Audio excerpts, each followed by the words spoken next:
हैं गरीबों की आवाज़ उठाने के लिए। अगर ये लोग हमें दलाल कहते हैं तो भैया मैं दलाल सुनने के लिए तैयार हूँ। अगर मजदूरों की आवाज़ उठाने के लिए हमको दलाल कहेंगे ना तो हम दलाल सुनने के लिए तैयार हैं। अगर महिलाओं की आवाज़ उठाने के लिए हमको दलाल कहेंगे ना तो अनुराग दलाल सुनने के लिए तैयार है। अगर देश की नमस्कार, स्वागत है हमारे चैनल कुटुंब जागरण न्यूज में।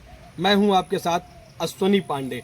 मेरे साथ अनुराग ओझा जी उपस्थित हैं जो कि सोशल एक्टिविस्ट हैं। बात करेंगे लोकसभा चुनाव पे जो कि 2024 में होने वाला है।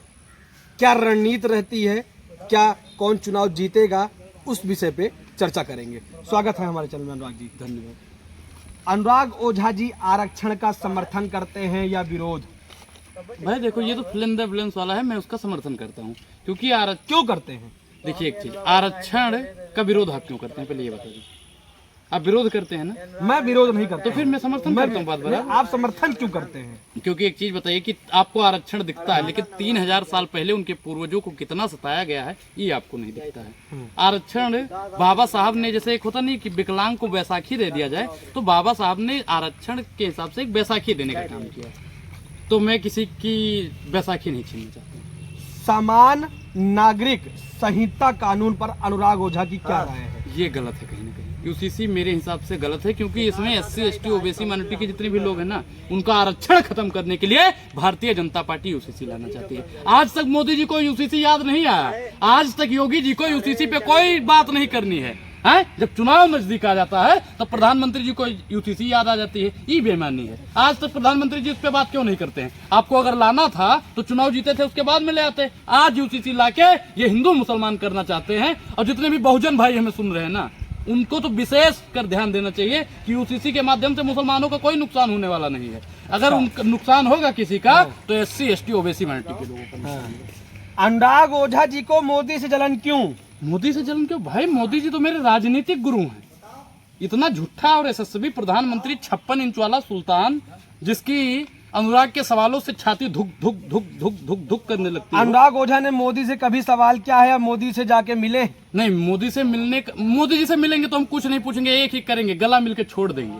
वो भी नहीं पूछेंगे कि प्रधानमंत्री जी आप बताइए 2 करोड़ रोजगार कहाँ है। वो भी नहीं पूछेंगे कि प्रधानमंत्री जी आपका महिला सशक्तिकरण वाला नारा कहाँ है। हम प्रधानमंत्री जी से यह भी नहीं पूछेंगे कि आपने कहा था कि ना गंगा साफ करेंगे और गंगा का सारा पैसा प्रहलाद मोदिया खा गया, उस पर हम बात नहीं करें। हम तो प्रधानमंत्री जी के गले मिलकर छोड़ देंगे। लोकसभा चुनाव में अनुराग ओझा किसको सपोर्ट करेंगे? जो भैया किसान की बात करेगा, जवान की बात करेगा, संविधान की बात करेगा, दबे कुचले की बात करेगा, हम अनुराग ओझा तो उसके साथ है। अनुराग ओझा सरकार की हर जगह आलोचना क्यों करते हैं? क्योंकि भारतीय जनता पार्टी की कोई ऐसी नीति ही नहीं है जो देश के समक्ष, मतलब देश के लिए अच्छी हो। भैया उसकी तो हम विरोध करते रहेंगे। जो देश का विरोध करता है अनुराग तो उसका विरोध करेगा। आपके हिसाब से 2 करोड़ रोजगार जो मोदी जी ने कहा था वो नहीं मिला है? भाई एक चीज बताओ, अगर मिला होता तो 9 साल में 18 करोड़ रोजगार हो जाता। 18 लाख रोजगार अभी भारतीय जनता पार्टी नहीं दे पाई है। जिसको जो अधिकार रहता है, जिसका अधिकार रहता है, जो पढ़ा लिखा रहता है, उसको रोजगार मिल रहा है, ऐसा मोदी सरकार कहती है। मोदी सरकार कहती है कि वो तिहाड़ी कहता है। सुधीर चौधरी तिहाड़ी है ना, उसने कहा था। अच्छा। एक चीज बताइए कि पैनल पे खड़ा होकर दलाली करना कौन सा स्किल है? वो कहता है ना कि स्किल नहीं है, छात्रों को नौकरी नहीं। नौकरी तो भैया एक चीज बताइए कि प्रधानमंत्री जी ने वादा क्यों किया था?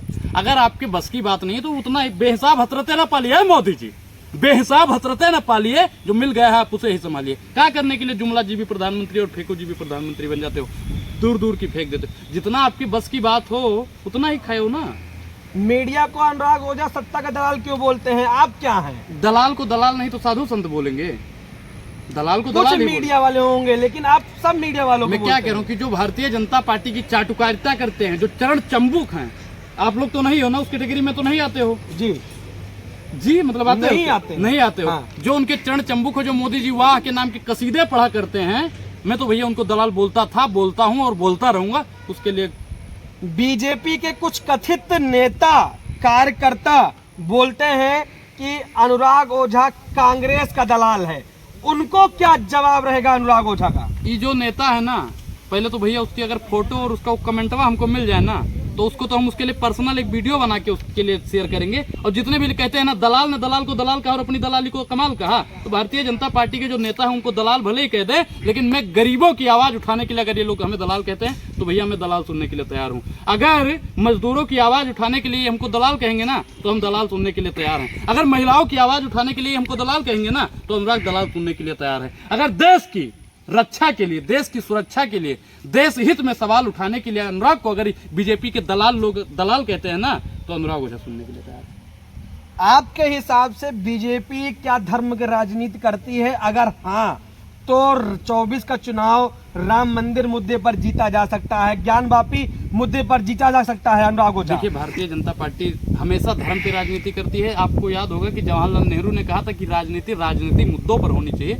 धर्म पे राजनीति नहीं होनी चाहिए। लेकिन जब से मोदी जी आए हैं धर्म पे राजनीति, जब से मोदी जी आए हैं हिंदू मुसलमान पे राजनीति। अरे हिंदू मुसलमान से काहे इतना है?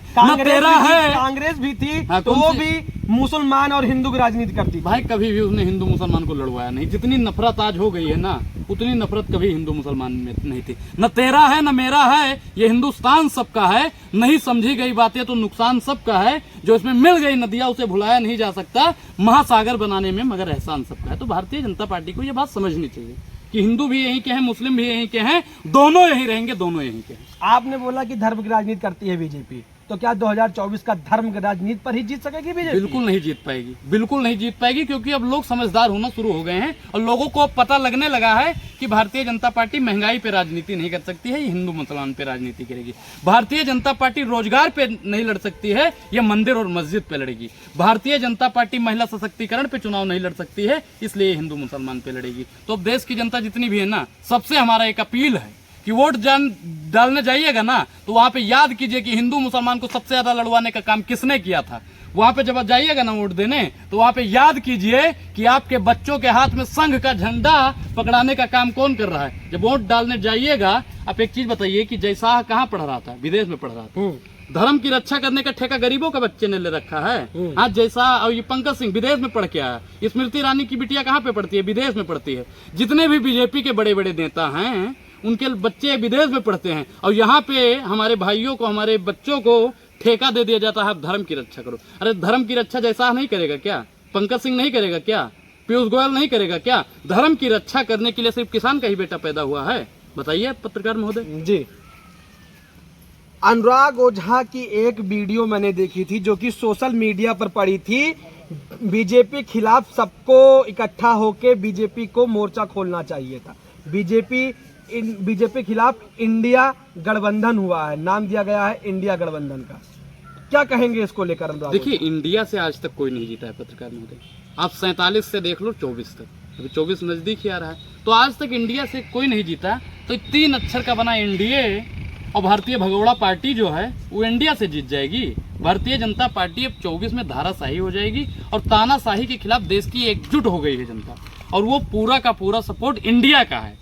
इंडिया को ही पूरा का पूरा समर्थन है। आप लोग इंडिया को नहीं सपोर्ट करते हो, हम तो अपनी इंडिया से प्यार करते हैं। आप अपनी इंडिया से प्यार करते हो? बिल्कुल इंडिया से प्यार करते हैं, लेकिन जो महागठबंधन मैंने क्या कहा? इंडिया में मैंने गठबंधन का नाम नहीं लिया है ना। मैंने कभी लिया इंडिया का? मैं क्या करूँ कि इंडिया से प्यार करते हो या नहीं करते हो? बिल्कुल। लेकिन जो भारतीय जनता पार्टी के मोदी जी हैं वो लिखते हैं अपने ट्विटर पे, लिखते हैं प्राइम मिनिस्टर ऑफ इंडिया।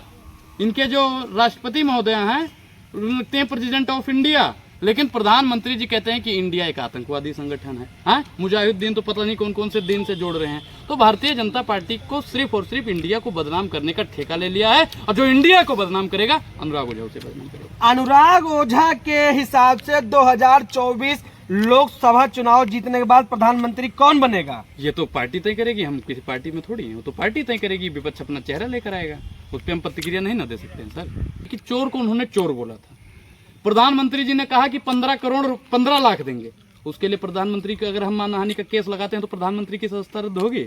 एक चीज बताइए, इनके एक नेता हैं अनुराग ठाकुर, उन्होंने कहा था देश के गद्दारों को और जूता मारो सालों को।